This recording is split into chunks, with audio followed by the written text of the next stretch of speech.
Setelah kita selesai mentafsirkan satu surat dalam Al-Quran, surat Al-Baqarah, malam ini akan kita lanjutkan dengan surat Ali Imran.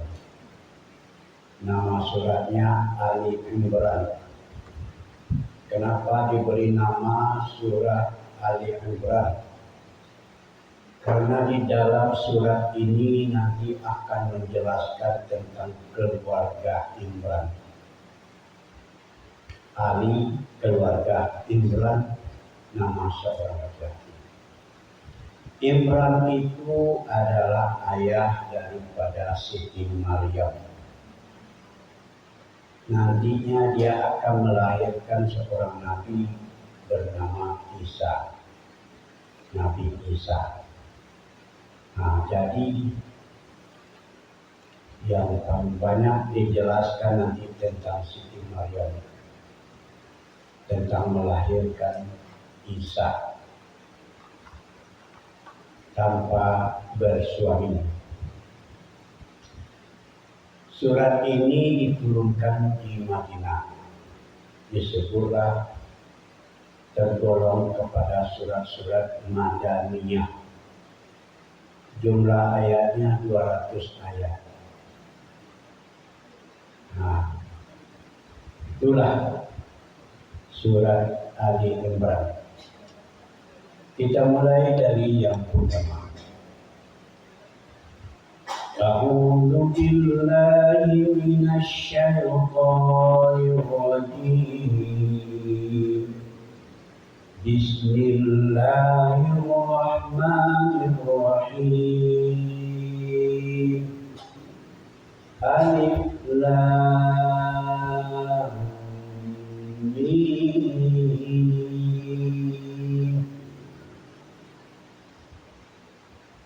Allah yang mengetahui akan maksud alif lam.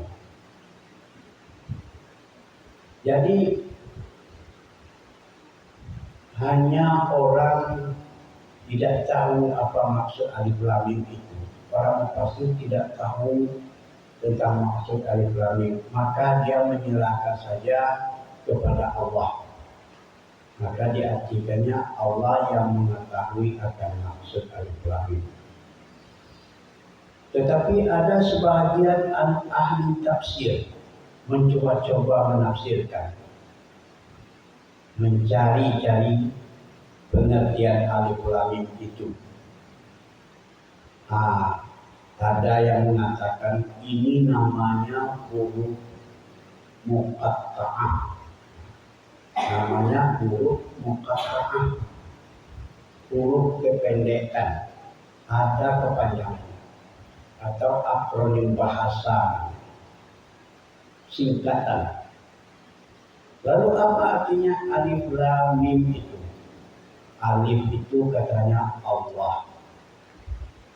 Lam itu artinya Jibril. Lam Jibril. Kalau mim artinya Muhammad. Jadi disimpulkan bahwa Al-Quran ini diturunkan daripada Allah melalui malaikat Jibril kepada Nabi Muhammad. Nah, itu kepanjangan alif lam mim. Huruf muqatta'ah itu banyak di dalam Al-Quran. Di awal-awal alif lam mim ra, yasin, dan lain-lain sebagainya banyak. Ada 29 lebih yang diawali dengan surat dengan huruf-huruf muqatta'ah, huruf-huruf singkatan. Nah, itu menurut sebagian ahli tafsir seperti itu. Alif Allah, lam Jibril, mim Muhammad. Al-Quran ini diturunkan dari Allah melalui malaikat Jibril kepada Nabi Muhammad. Ayat yang kedua, Allahu la ilaha illa huwal hayyul qayyum. Allah itu adalah, tidak ada Tuhan yang wajib disembah kecuali Dia. Al-Hayyu yang maha hidup, Al-Qayyum yang maha berdiri sendiri, maha berdiri sendiri, kekal abadi, dan terus menerus menciptakan makhluknya, terus menerus memberi fasilitas hidup, rezeki kepada makhluknya, dan terus menerus melindungi dan menjaga makhluk. Nah, itu artinya Allahu la ilaha illa huwa al-hayyul qayyum. Nazzala 'alaikal kitaba bil haqq. Dialah Allah yang telah menurunkan kepada engkau wahai Muhammad Alkitab. Alkitab itu maksudnya Al-Quran. Bil haqqi, dengan benar, dengan cara yang benar, turun dari yang maha benar. Nah, itu artinya Al-Quran itu turun dari yang maha benar, diturunkan dengan cara yang benar. Apa fungsinya? Musaddiqan lima baina yadayhi. Al-Quran itu membenarkan apa yang ada di hadapannya, di sebelumnya. Kitab-kitab yang sebelum Al-Quran itu dibenarkan oleh Al-Quran. Dan kitab-kitab yang sebelum Al-Quran ini pun membenarkan Al-Quran. Itu timbal baliknya seperti itu. Al-Quran membenarkan kitab-kitab yang diturunkan kepada nabi-nabi sebelumnya, dari Daud, Nabi Musa, Nabi Isa, dan kitab-kitab itu pun membenarkan kitab Al-Quran yang akan diturunkan itu. Akan diturunkan, sudah dibenarkan oleh kitab-kitab dahulu. Wa anzal Taurat wal Injil, dan Dia pula lah Allah zat yang menurunkan kitab Taurat dan kitab Injil. Kitab Taurat diturunkan Allah kepada Nabi Musa, dan kitab Injil diturunkan kepada Nabi Isa. Nah, lalu dijelaskan oleh Allah pada ayat berikutnya, min qablu hudan linnas. Nah, sebelumnya, maksudnya sebelum ini, sebelum kitab suci Al-Quran ini, di zaman Nabi Musa, di zaman Nabi Isa, kitab yang dua itu adalah hudan linnas, petunjuk bagi manusia. Kepada umat Nabi Musa, petunjuknya adalah Taurat. Bani Israel, petunjuknya adalah Injil. Itu maksudnya, mengkaulu itu maksudnya sebelum kita secara Al-Quran ini yang menjadi hidayah, yang menjadi petunjuk kepada manusia adalah Taurat dan Injil.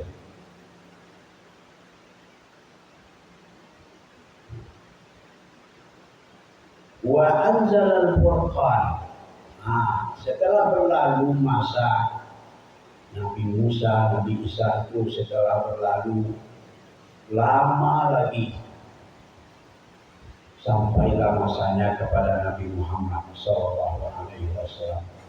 Wa anzalal furqan. Allah menurunkan Al-Furqan. Al-Furqan itu nama dari Al-Quran. Kenapa diberi nama Al-Quran? Karena kitab suci Al-Quran itu berfungsi untuk menjelaskan, untuk membedakan. Furqan itu artinya pembeda, membedakan mana yang hak, mana yang batil, mana yang halal, mana yang haram, mana yang baik dan mana yang buruk. Dijelaskan di dalam Al-Quran itu. Maka disebutlah Al-Quran itu Al-Furqan. Wa anzala al-Furqan. Nah, selanjutnya dijelaskan ada innal ladzina kafaru bi ayat innal ladzina kafaru bi ayatillahi lahum adzabun syadid. Sesungguhnya orang-orang kafir itu benar-benar sesungguhnya orang-orang kafir yang kafir kepada ayat-ayat Allah. Lahum azabun syadid. Mereka benar-benar akan mendapat azab yang keras, azabun syadid. Azab yang besar, azab yang keras, boleh diartikan seperti itu. Itu orang-orang yang kafir, orang-orang yang ingkar kepada Allah, ingkar kepada Al-Quran, ingkar kepada ayat-ayat Allah, tidak Al-Quran saja, mulai daripada Zabur, Taurat, Injil, Al-Quran. Orang-orang yang ingkar kepada ayat-ayat Allah itu nanti akan mendapat azab yang keras daripada Allah, azab yang besar.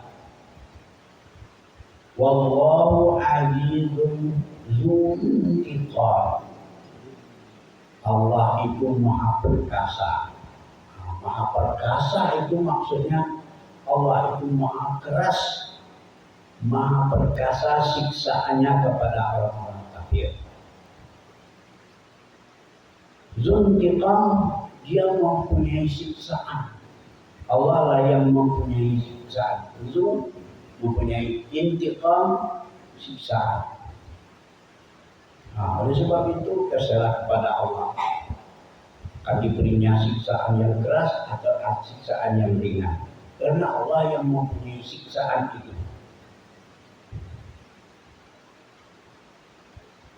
Dilanjutkan, Inna Allah la yakhfa alaihi syai'un fil ardi wala fis sama. Sesungguhnya Allah itu Zat yang Maha Kuasa itu tidak ada yang tersembunyi, la yakhfa. Tidak ada yang tersembunyi atasnya syai'un, sedikit pun, fil ardi wala fis sama. Baik sesuatu yang ada di bumi maupun yang ada di langit. Tidak ada yang tersembunyi bagi Allah. Nampak semuanya, kecil, besar, di tempat yang gelap, di tempat yang terang, di dalam lautan, di dasar lautan. Tidak ada yang tersembunyi satu pun bagi Allah. Karena Allah itu sifatnya Maha mengetahui. Ilmu Allah itu meliputi segala sesuatu. Maha melihat, Maha kuasa. Nah, jadi bagi orang yang beriman, dia selalu menampak Allah itu ada di dekatnya. Allah itu mengetahui dirinya, mengetahuiku. Dia tahu tentang sifat-sifatku, tahu apa yang aku kerjakan, yang aku ucapkan, dan apa yang aku lakukan. Diketahui oleh Allah. Nah, dia mengajak kita ke situ supaya kita sadar tidak ada yang tersembunyi bagi Allah. Dan nanti akan diberinya balasan sesuai dengan yang diketahuinya itu. Nah, berikut ayat berikutnya apa kata Allah? Wallazi yusawwirukum fil arham kaifa yasha. Dialah yang membentuk rupamu. Allazi yusawwiru. Dialah yang membentuk rupamu. Fil arham, di mana dibentuk oleh Allah? Fil arham, di dalam rahim ibu. Kaifa yasha, sebagaimana yang dikehendakinya, sesuai dengan keinginan. Nah, maka kita lihatlah ada manusia itu Dari proses Allah membentuk rupa kita, mulai dari setetes air yang menerobos ke dalam rahim ibu, namanya nutfah.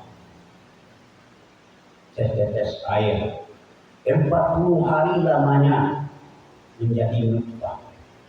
Setelah ditambah 40 hari lagi berubah menjadi alaqah, segumpal darah. Tambah 40 hari lagi menjadi mudghah, segumpal daging. Kemudian setelah 3 kali 40 itu 120 hari diutuslah malaikat oleh Allah. Maka malaikat dengan kodrat iradat Allah, dengan izin Allah ditiupkan roh. Setelah ditiupkan roh, dituliskanlah sampai berapa ajalnya orang. Ajalnya selama hidupnya di dunia, dituliskan rezekinya, dituliskan apakah dia menjadi orang celaka, orang durhaka, apakah dia beramal saleh atau beramal jahat, ditulis. Setelah itu mulailah proses yusawwirukum fil arham, membentuk wajahmu. Maka terjadilah bermacam-macam bentuk manusia. Dari zaman dahulu sampai zaman sekarang tidak ada yang sama wajah diciptakan oleh Allah. Tidak ada. Cuma kadang-kadang yang bedanya ada yang tinggi, ada yang pendek, ada yang kulit putih, kulit hitam, sawo matang. Sesuai dengan kodrat iradat Allah. Itu namanya yusawwirukum fil arham. Allah yang membentuk wajahmu di dalam rahim ibu. Tidak ada perusahaan yang bekerja di dalam, hanya Allah. Dengan kodrat iradat Allah. Tidak sulit bagi Allah, hanya cukup mengatakan kun fayakun. Jadilah engkau seperti ini, jadilah dia seperti itu. Gampang bagi Allah. Berapa banyaknya manusia di dunia ini yang dibentuk oleh Allah. Tidak tahu kita, sekaligus tidak merepotkan kepada Allah. Itu namanya Allah itu Maha Kuasa. Itu yang maksudnya. La ilaha illa huwal azizul hakim. Jadi Allah yang Maha Kuasa itu, yang membentuk wajah kita itu, tidak ada Tuhan yang wajib disembah. Itu maknanya la ilaha itu, tidak ada wajib, tidak ada Tuhan yang wajib disembah kecuali Dia yang Maha Kuasa dan membentuk wajah kita. Huwal azizul hakim. Dia Allah itu Maha perkasa, Maha bijaksana. Diulang lagi, azizul hakim. Maha perkasa terhadap, Maha perkasa, Maha keras azabnya kepada orang-orang yang kafir. Al-Hakim, Maha bijaksana menciptakan segala makhluknya. Maha keras azabnya kepada orang kafir dan Maha bijaksana menciptakan segala makhluknya. Itulah. Jadi ayat ini menjelaskan kepada kita berkaitan dengan akidah. Karena di situ ada la ilaha illa huwal azizul hakim. Tidak ada Tuhan yang wajib disembah, maka janganlah disembah selain Allah.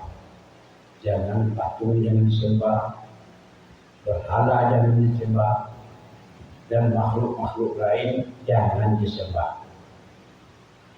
Kalau ingin menyembah, sembahlah Allah yang Maha keras lagi Maha bijaksana. Itulah kira-kira Kesimpulan mulai dari ayat 1 sampai pada ayat yang ke-6 surat Ali Imran ini. Mudah-mudahan bisa kita pahami dan selanjutnya kita coba menerjemahkan secara bergantian. Ulang. Bismillahirrahmanirrahim. Alif Lam Mim. Allah yang mengetahui akan maksudnya alif lam mim. Allahu la ilaha illa huwal hayyul qayyum. Allah itu tidak ada Tuhan yang wajib disembah kecuali Dia yang maha hidup, maha berdiri sendiri. Nazzala alaika kitaba bil haqqi. Dia telah menurunkan kepada engkau wahai Muhammad kitab Al-Quran dengan benar, musaddiqan lima baina yadayhi, membenarkan kitab yang berada sebelumnya. Wa anzala Taurata wal Injil, dan dialah Allah yang menurunkan kitab Taurat dan Injil. Min qablu hudan linnas, sebelumnya kitab Taurat dan Injil itulah yang menjadi petunjuk bagi manusia. Wa anzalal Qur'an, dan kemudian Allah telah menurunkan Al-Qur'an, yaitu kitab suci Al-Qur'an. Innal ladzina kafaru bi ayatillahi lahum adzabun syadid. Sesungguhnya orang-orang yang kafir dengan ayat-ayat Allah, mereka akan mendapat azab yang keras di akhirat nanti. Wallahu azizun dzuntiqam. Dan Allah itu zat yang maha perkasa atau maha keras, lagi mempunyai siksaan. Dzuntiqam. Inna Allah la yakhfa alaihi syai'un fil ardi wa la fis sama. Sesungguhnya Allah itu tidak ada yang tersembunyi atasnya sesuatu pun, baik di bumi dan tidak pula di langit. Wallazi yusawwirukum fil arham. Dialah Allah yang membentuk rupamu di dalam rahim. Kaifa yasha, bagaimana yang dikehendakinya. La ilaha illa huwal azizul hakim. Tidak ada Tuhan yang wajib disembah kecuali Dia yang maha keras atau maha perkasa, lagi maha bijaksana. Ya.